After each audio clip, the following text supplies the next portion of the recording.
আপনারা অনেকে আমাকে জিজ্ঞাসা করেন যে ভাই আমি ইংরেজিতে একটা সেন্টেন্স বলার পরে পরে কি বলবো ভেবে পাই না।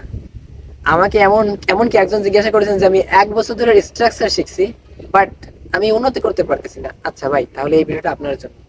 ধরেন আপনি দুইটা স্ট্রাকচার শিখছেন, কি ফিল লাইকের ব্যবহার আপনি অবশ্যই জানেন, অন টু এর ব্যবহার আপনি অবশ্যই জানেন। এখন একটু সিচুয়েশন তৈরি করেন তো নিজের ব্রেইনে। ধরেন আপনি একটা দোকানে গেছেন বা আপনি একটা মেলায় গেছেন। এখন আপনার একটা জিনিস ভালো লাগছে, এখন এটা অবশ্যই আপনার কিনতে ইচ্ছা করবে।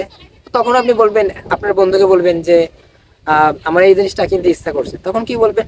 I feel like buying this thing, তাই না? বা পারচেজিং দিস থিং। হাউএভার, তখন আপনার ফ্রেন্ড বলবে তুমি কি কিনতে চাও?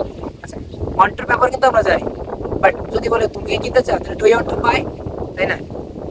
তখন আপনি বলতে পারেন yes I want to buy. তখন এই যে একটা সেন্টেন্স স্ট্রাকচার আপনি দেখছেন, একটা সিচুয়েশন বা ডায়লগ তৈরি করে ফেলছেন, তখন এই সেন্টেন্স স্ট্রাকচারটা আপনার ব্রেইনে ক্যাচ করবে অতি দ্রুত। এবং এভাবে প্রতিদিন চর্চা করতে করতে আপনি একসময় ফ্লুয়েন্ট হয়ে যাবেন।